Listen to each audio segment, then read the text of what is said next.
L'incrustation fond vert, c'est un sujet qui peut paraître complexe, mais en vérité, il n'est pas si difficile de réaliser une bonne incrustation.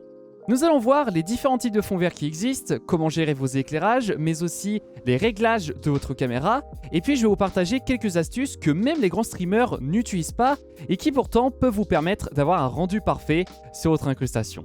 Avant toute chose, cette vidéo vous est présentée par On, qui est une boutique contenant tous les assets graphiques que vous avez besoin pour vos streams, des overlays, alertes, écran de pause, transition, vous pouvez acheter séparément ou alors prendre carrément un ensemble complet avec chaque élément qui sont distincts et que vous pouvez agencer comme vous le souhaitez sur votre logiciel de stream.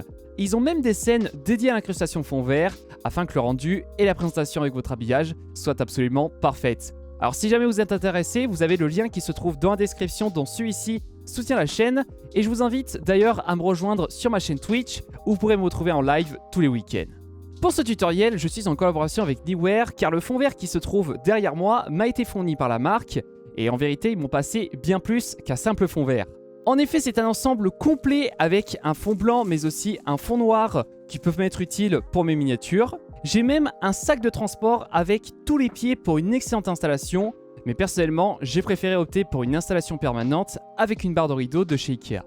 Tout ça pour vous dire que si vous n'avez pas encore de fond vert et que vous recherchez une bonne référence, sachez que dans la description, vous aurez tous les modèles de chez Neewer où vous aurez un large choix en termes de dimensions. Leurs fonds ont une excellente qualité de fabrication, comme notamment celui que j'ai derrière moi qui est en mousseline. Vous pouvez voir que la finition est géniale, c'est très lisse, le vert est très clair, donc je peux que vous recommander leur référence, vous n'en serez pas déçus. Lorsque vous avez votre fond vert, la première étape très importante est de faire en sorte qu'il soit correctement tendu et que vous n'ayez pas de plis ou alors en avoir le moins possible. Vous aurez ainsi une surface lisse et surtout pas d'ombre qui sera causée par les plis. Pour correctement tendre votre fond vert, vous pouvez utiliser des pinces ou même des oreillers que vous placez en dessous de votre fond vert pour bien tendre au niveau de la verticalité. Si jamais vous avez pris les dimensions parfaites pour votre fond vert ou même un fond vert qui est rétractable, ça sera au final une tâche sans prise de tête pour vous. La prochaine étape, ce sont les éclairages où notre but va être d'avoir un rendu uniforme sur notre fond. Les installations d'éclairage peuvent être complètement différentes. Pour ma part, j'utilise des Philips Hue qui ne sont pas du tout la base des lumières pour s'éclairer, mais elles sont tellement puissantes qu'ils m'aident à combler la puissance de ces panneaux LED et d'avoir justement ce rendu uniforme sur mon fond vert. Les Hue me servent donc à éclairer mon fond, puis mes panneaux LED sont placés de manière normale pour pouvoir éclairer le sujet qui est moi-même. J'ai tout d'abord une lumière principale ou keylight en anglais qui est placée à 45 degrés vers la droite, puis j'ai une deuxième lumière ou edge light en anglais qui là va éclairer l'autre partie du visage et donner un petit reflet au niveau du casque. Si c'était possible dans mon installation, j'aurais placé pas en mode edge light, mais plutôt en mode lumière de contre ou alors backlight en anglais. Le fait d'avoir une backlight, ça va vous permettre d'avoir un reflet au niveau des cheveux et du coup créer une séparation avec l'arrière-plan et ajouter de la profondeur. Vous pouvez constater que malgré cette installation, j'ai des ombres assez légères sur le fond et c'est quelque chose que vous devez éviter au maximum. Il ne faut pas que les ombres soient trop prononcées, donc vraiment noires sur le fond, et il ne faut pas aussi qu'elles soient trop éloignées, car sinon vous allez avoir des taches noires qui vont être visibles et ça va vraiment gâcher votre incrustation. Une installation simple que vous pouvez mettre en place, c'est une lumière principale pour éclairer le sujet, toujours placée à 45 degrés vers la droite, puis deux lumières derrière vous qui vont éclairer l'ensemble du fond vert, et si possible, vous placez une backlight derrière le fond vert afin de créer cette séparation sur le sujet et c'est vraiment ce qui va faire la différence sur votre incrustation. Je vous montre un exemple avec cette installation que j'ai utilisée en 2017. Pour ce live, j'étais avec une webcam Logitech C525, une ampoule complètement basique pour m'éclairer et pour le fond derrière, j'avais mes deux panneaux LED qui étaient placés de chaque côté de moi et pointés vers le fond vert. Vous pouvez constater qu'avec un bon éclairage, on peut avoir un rendu plus que correct, malgré que la webcam soit seulement qu'en 720p. Alors je sens venir certains d'entre vous qui vont me dire qu'ils n'ont pas forcément les moyens pour se procurer d'éclairage. Sachez que ces deux panneaux LED m'ont seulement coûté moins de 100 €. J'essaie depuis 3 ans et vous pouvez déjà faire des rendus magnifiques pour vos plans. Je suis sûr qu'avec une lumière principale pour vous éclairer et le deuxième panneau LED que vous placez derrière vous pour éclairer l'ensemble du fond vert, ça peut vraiment faire taf, notamment si vous êtes dans un espace assez restreint et que le fond vert est très proche derrière vous. Si jamais vous êtes intéressé, vous aurez dans la description quelques références d'éclairage, dont notamment mes 2 panneaux LED. D'autres conseils pour optimiser votre installation. Éloignez-vous du fond vert et vous éviterez d'avoir du vert au niveau des cheveux. Si jamais vous n'avez qu'une seule lumière pour à la fois éclairer le sujet ainsi que le fond vert, ne la placez surtout pas sur le côté. C'est comme ça que vous allez éloigner l'ombre et que votre incrustation sera vraiment mauvaise. N'hésitez pas aussi à utiliser n'importe quelle lumière qui s'offre à vous. Le flash de votre smartphone peut autant faire disparaître les ombres et suffisamment éclairer le fond vert, surtout si celui-ci est vraiment petit. L'ultime conseil que je vais vous donner, c'est d'utiliser le False Color. Il s'agit d'un filtre que l'on retrouve dans des moniteurs externes et qui a pour but de vous aider à mieux visualiser les intensités lumineuses de votre image. Ainsi, vous pourrez très facilement régler vos éclairages pour, imaginons, reproduire la séquence d'un film. Dans la description, vous aurez le lien pour télécharger un filtre spécialement conçu pour OBS Studio. Une fois que vous êtes sur le logiciel, vous ajoutez un filtre, appliquez un LUT sur votre caméra, vous prenez le fichier que vous venez de télécharger et vous aurez le False Color qui sera adapté avec le graphique que vous aurez dans le fichier zip. Dans cet exemple, vous pouvez constater que mon fond vert n'est vraiment pas assez éclairé. Je vais devoir augmenter l'intensité de mon éclairage afin d'atteindre un niveau suffisant. Le réel intérêt du False Color est que vous pouvez constater très facilement si votre fond est bien éclairé de manière uniforme ou alors si dans certains endroits ça manque d'éclairage et que ça doit être y remédier. Sincèrement, le False Color, c'est quelque chose qui est super utile, qui peut vraiment vous permettre d'avoir une bonne incrustation. Donc n'hésitez vraiment pas à utiliser le filtre sur OBS Studio lors de la mise en place de votre installation. On passe au réglage de votre caméra ou quelque chose de super important. N'utilisez surtout pas des réglages automatiques. La balance des blancs, si elle n'est pas manuelle, eh bien ça peut causer des variations et à tout moment, votre verre peut passer soit dans des couleurs chaudes ou dans des couleurs froides. Étant donné que la couleur du verre ne sera jamais pareille, c'est comme ça que votre incrustation ne sera jamais parfaite. Pareil, la vitesse d'obturation vous permet de garder un rendu naturel, comme par exemple quand je déplace ma main, vous avez un flou de mouvement, mais c'est ce fameux flou de mouvement qui va vous causer des contours verts sur votre incrustation. Sur un appareil photo, c'est super simple de le régler en augmentant tout simplement l'obturateur. En revanche, sur une webcam, c'est plus difficile de régler ça dans les paramètres. Avant que vous alliez dans les paramètres, utilisez le logiciel Logitech Capture. J'insiste beaucoup sur ce point parce que si vous n'utilisez pas le logiciel, eh bien vos paramètres ne seront jamais sauvegardés et c'est comme ça qu'à chaque redémarrage de votre PC, vous allez devoir remettre en place tous les paramètres manuels et c'est comme ça qu'on perd du temps lors de la préparation de nos streams. Bonjour tout le monde, c'est Valentin Brome du futur. En effet, lors du montage de cette vidéo, je me suis rendu compte que ma Logitech C525, qui est un modèle assez vieux, elle n'est pas compatible avec le Logitech Capture. Du coup, suivez attentivement le tutoriel pour que vous sachiez quels réglages vous devez paramétrer dans le Logitech Capture. On retourne à la vidéo originale.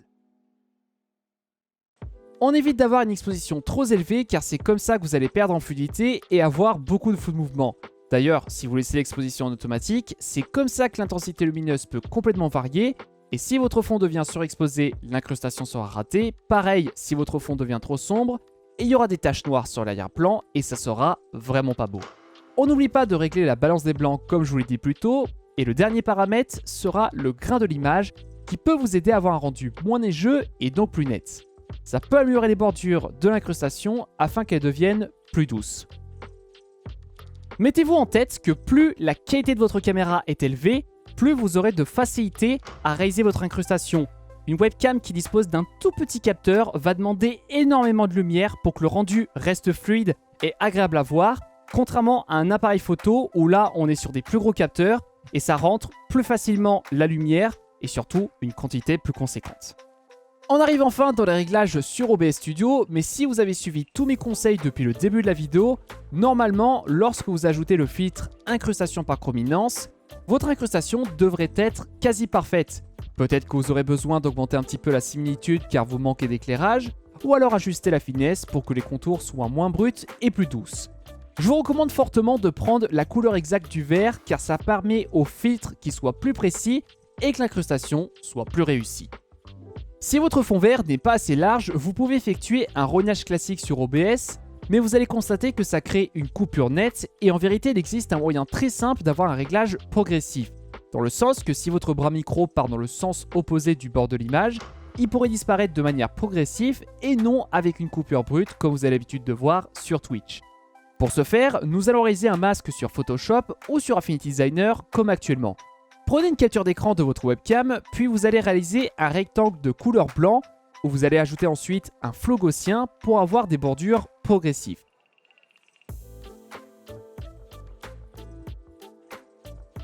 Vous passez votre capture d'écran à l'intérieur du rectangle afin que vous puissiez correctement régler les dimensions du masque et que ça ne déborde pas en dehors du fond vert.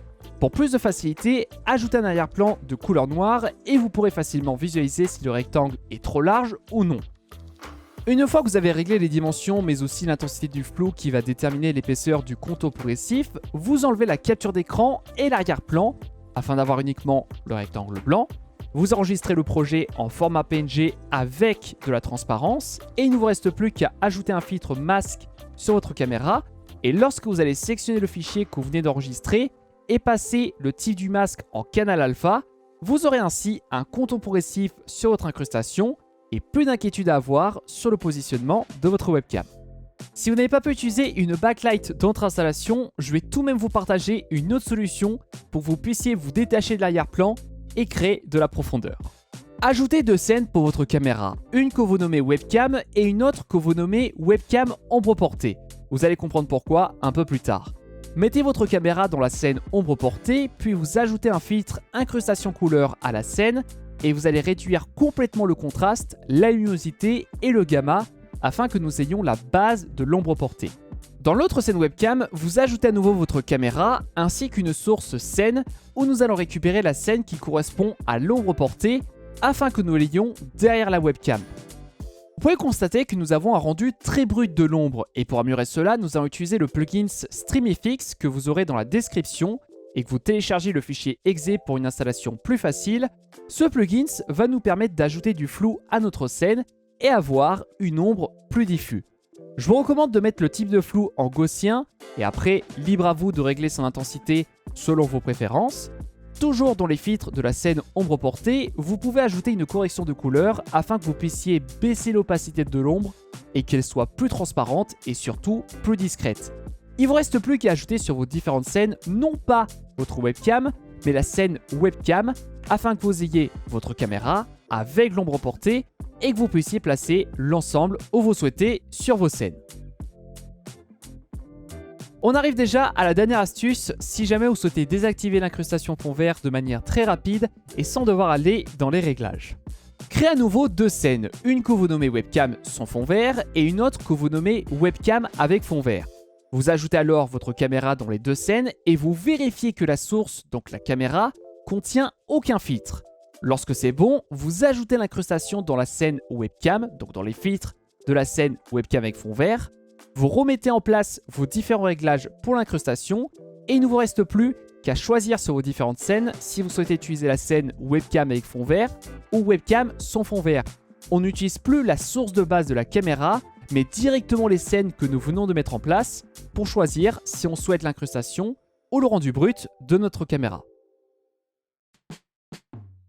Les deux astuces que vous venez d'apprendre n'auraient pas été possibles sans l'aide des scènes imbriquées. Je vous invite à checker mon tutoriel sur ce sujet car ça peut vraiment changer votre façon de gérer vos scènes et réaliser des choses que vous ne pensiez pas pouvoir faire sur OBS. En tout cas, je remercie vivement mon pote Richard qui m'a prêté un 8-18 mm. Sans cette optique, je n'aurais pas pu filmer l'entièreté de mon fond vert et ça aurait été problématique pour ce tutoriel.